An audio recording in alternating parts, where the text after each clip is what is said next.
Saudi Arabia ने Israel का एक बहुत बड़ा प्रस्ताव ठुकरा दिया है। इसके बारे में डिटेल में बताऊंगा। साथ में जॉर्डन में एक आंदोलन चल रहा है, इस आंदोलन पर बात करेंगे। नेतन्याहू ने हिजबुल्लाह के साथ एक बड़ी लड़ाई का अंदेशा जताया है और यूरोपीय यूनियन के जो लीडर हैं, पार्लियामेंट के स्पीकर हैं बोरेल साहब, वो पहुंचे हुए हैं लेबनान। साथ में हूथी ने कुछ बड़े हमले किए हैं और जंगबंदी को लेकर, सीज फायर को लेकर एक बहुत बड़ी खबर ब्रेक हो रही है। अभी अभी वो खबर आई है। इन सारी खबरों के साथ मैं हाजिर हूं, डिटेल में बात करूंगा। बने रहिए हमारे साथ।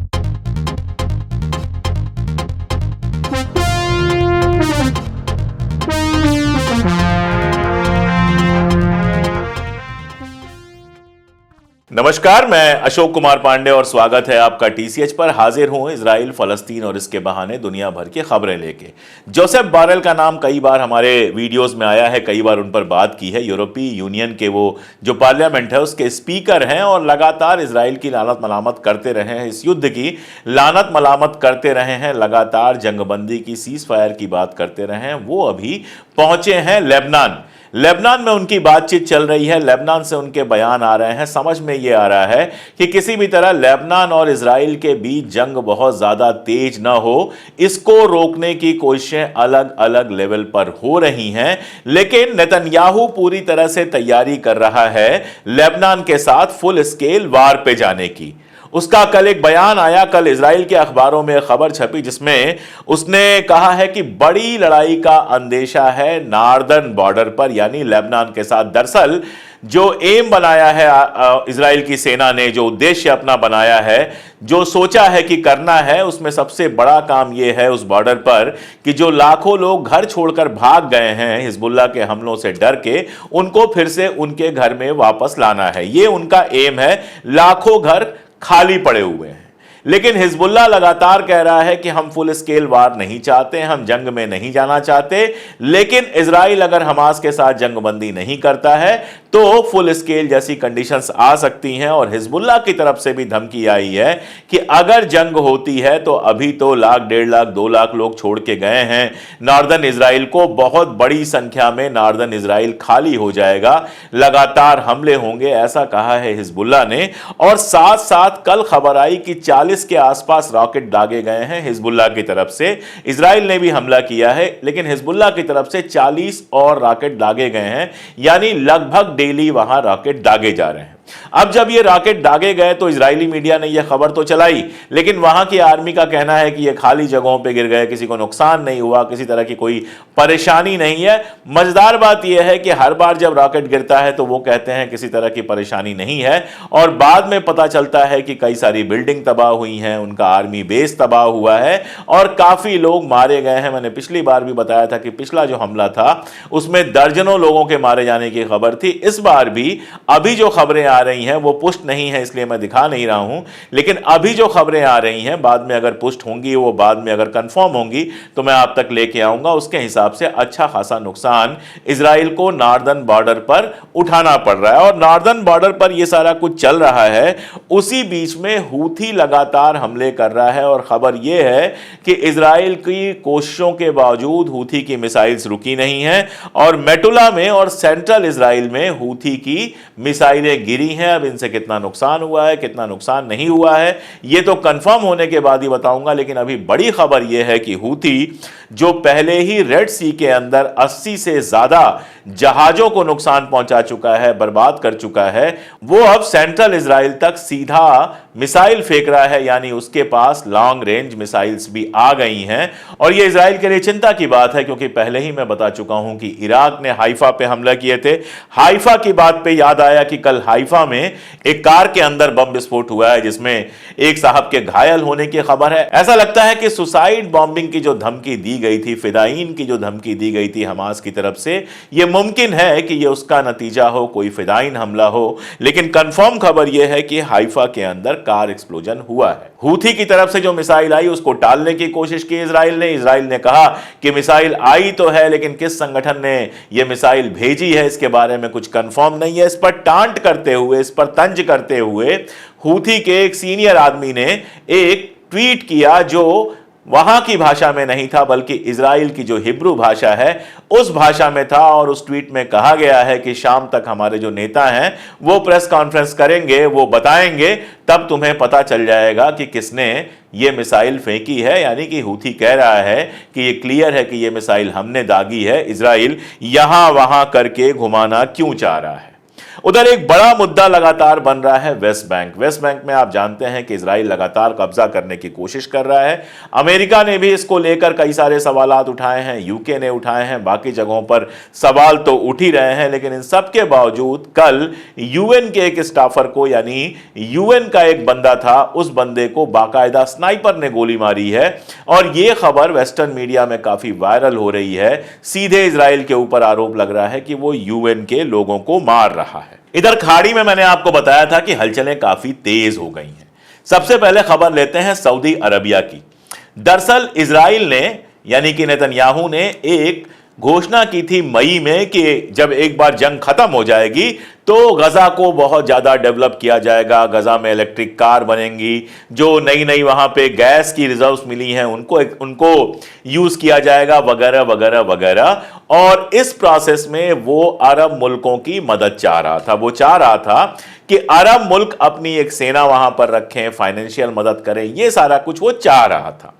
बात आई गई हो गई थी, लेकिन वार खत्म होने का जैसे जैसे मामला हो रहा है कि वार आज नहीं कल खत्म तो होगी, और उसके बाद गजा कैसा बनेगा इस पर चर्चा चल रही है, इस पर बात हो रही है, डायरेक्ट नहीं इनडायरेक्ट बात हो रही है।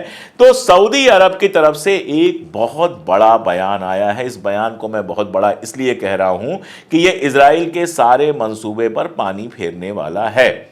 इस बयान में सऊदी अरब ने साफ साफ कहा है कि जब तक इंडिपेंडेंट फलस्तीनियन स्टेट घोषित नहीं होगा, यानी जब तक फलस्तीन को एक आजाद मुल्क का दर्जा नहीं दिया जाएगा, तब तक सऊदी अरबिया किसी तरह की कोई मदद नहीं करने वाला है। ये बिल्कुल साफ साफ सऊदी अरबिया ने कहा है। बाकी जगहों पर जब मैंने देखा तो मैंने कहा सऊदी अरब के जो अपने अखबार हैं उनकी वेबसाइट पर जाकर देखता हूं तो अल अरबिया में यह खबर बहुत क्लियर छपी हुई थी कि सऊदी अरब ने जब तक फलस्तीन को आजाद मुल्क घोषित नहीं किया जाएगा तब तक किसी भी तरह की मदद देने से इनकार कर दिया है। अब अगर सऊदी अरब मदद नहीं करता है तो बाकी अरब मुल्क के मदद करने का तो सवाल ही नहीं उठता है। आप जानते हैं इन लोगों में कतर और सऊदी अरब दो ऐसे मुल्क हैं जिनके पास बहुत पैसा है, जो मदद कर सकते हैं। लेकिन जब तक फलस्तीनियन स्टेट नहीं बनेगा तब तक सऊदी अरब के मना करने के बाद मान लेना चाहिए कि अरब के बाकी मुल्क भी यही शर्त रखेंगे कि पहले फलस्तीन को आजाद करो। अब इसमें पेच क्या है? पूरी की पूरी इजराइल की जो प्लानिंग है वो ये है कि जंग के बाद, वो कहता है इस जंग को जिस दिन हम जीतेंगे उसके बाद से लेकर 2035 तक का प्रोग्राम बनाएंगे।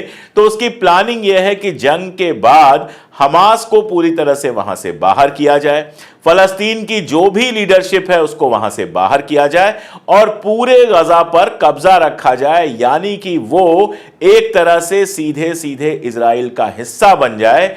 किसी भी तरह के टू स्टेट सॉल्यूशन या फलस्तीन की आजादी को लेकर बेंजामिन नेतन्याहू सहमत नहीं है। और अरब के कहने का मतलब यह है कि आप जिस तरह से कब्जा करना चाहते हैं गजा पर, हमास को और बाकी लीडरशिप को वहां से बाहर करना चाहते हैं, इन शर्तों पर हम किसी भी हाल में समझौता नहीं करेंगे और अगर ये हालात रहेंगे तो हम वहां पर कोई मदद नहीं करेंगे। ये कहना है सऊदी अरबिया का। तो आप समझ सकते हैं कि यह बेहद इंपॉर्टेंट स्टेटमेंट है।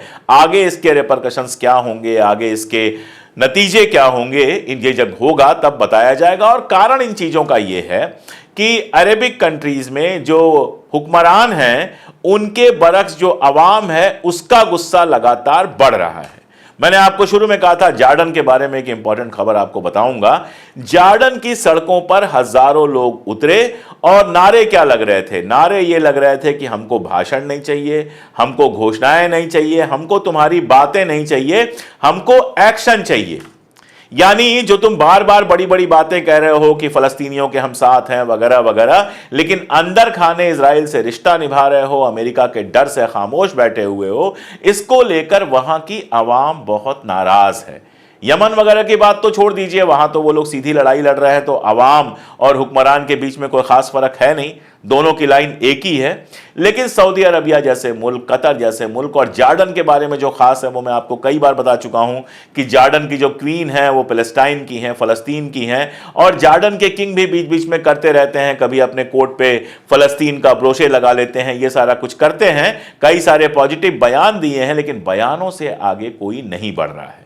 तो जॉर्डन में जो आंदोलन चल रहा है वो यही कह रहा है कि बयानात से अपने आगे बढ़िए। जब इजराइल फिलाडेल्फी कॉरिडोर तक छोड़ने को तैयार नहीं है तो यह खतरा सिर्फ और सिर्फ फलस्तीन का नहीं है, यह खतरा इजिप्ट का भी है, यह खतरा जो है वो जॉर्डन का भी है, यह खतरा सऊदी अरबिया का भी है। क्योंकि मैं बता चुका हूं कि इजराइल जो बात करता है ग्रेटर इजराइल की, उसमें इन मुल्कों की भी पूरी या काफी जमीन कब्जा करने की बात है। और एक और मामला है जिसको लेकर सऊदी अरबिया और जॉर्डन की जिद को, इस गुस्से को समझा जाना चाहिए। सऊदी अरबिया के लीडर का जो बयान आया है और जॉर्डन में जो मूवमेंट चल रहा है, इन दोनों को समझा जाना चाहिए। दरअसल इजराइल कभी भी अपने किसी वादे पर टिका नहीं है।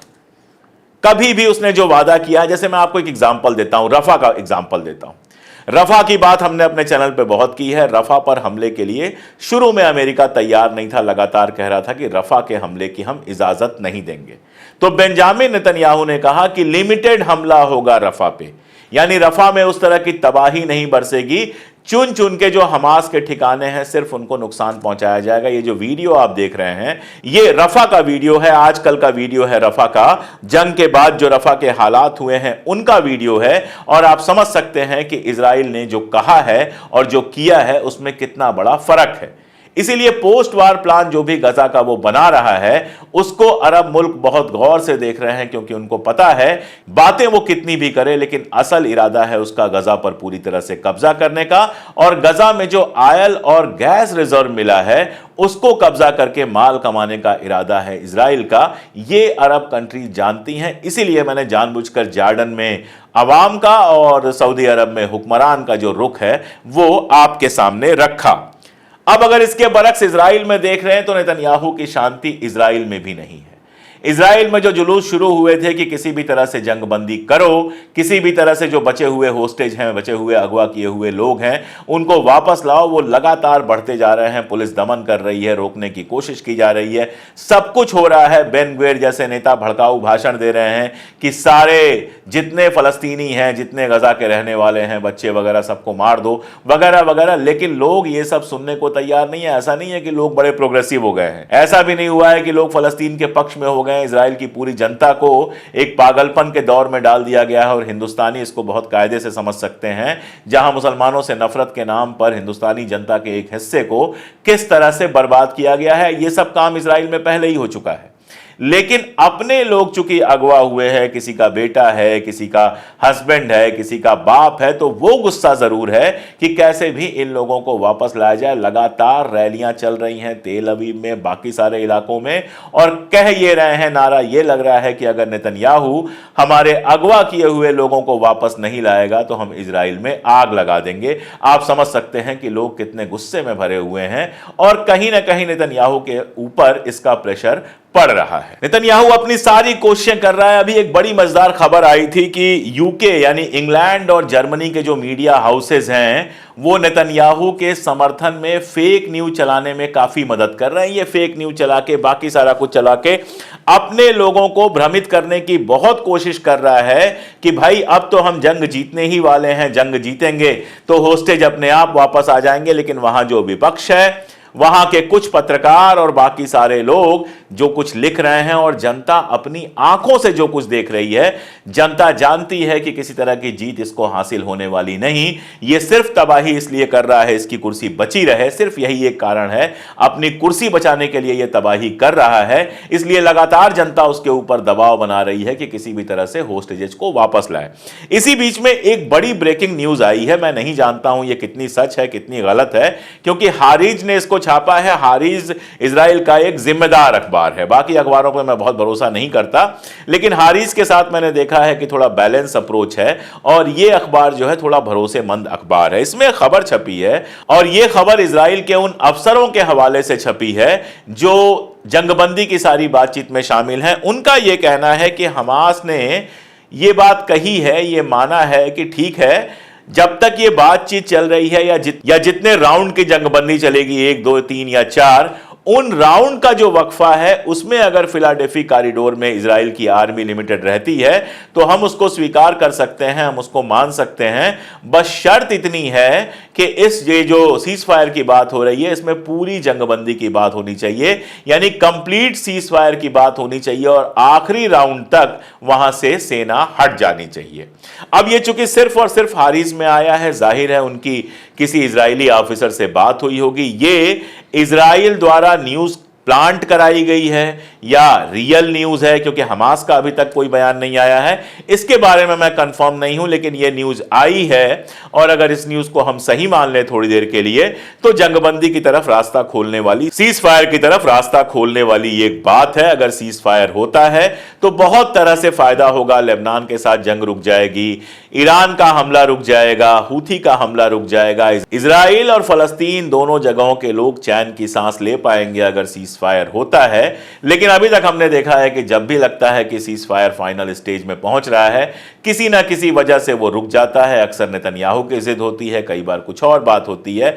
इस बार बात कहां पहुंचेगी, कैसे पहुंचेगी, ये देखने वाली बात होगी। लेकिन अभी एक बड़ा खतरा जो मंडरा रहा है इजराइल और हिजबुल्लाह के बीच जंग का, वो बिल्कुल हमारे सामने है। अगर ये जंग बड़ी होती है, मैं 100 बार दोहरा चुका हूं, तो ना केवल खाड़ी के लिए बल्कि सारी दुनिया के लिए बेहद खतरनाक होगी। और इजराइल में जो खूनी खेल, जो आग से खेल रहा है नेतन्याहू, वो इजराइल के अपने वजूद के लिए भी खतरनाक हो सकता है। आज के लिए इतना ही। जुड़े रहिए हमारे साथ, देखते रहिए हमारे वीडियोस। अगर आपको लगता है कि हक की बात लगातार होनी ज़रूरी है तो आप हमारी कई तरह से मदद कर सकते हैं। हमारे डिस्क्रिप्शन को देखिए, उसमें सारे तरीके हमने बताए हुए हैं। आप मदद करेंगे, हमारे साथ जुड़ेंगे तो हम लगातार सत्ता और कैमरे की आंख में आंख डालकर सच कह सकेंगे। आज के लिए इतना ही, बहुत शुक्रिया।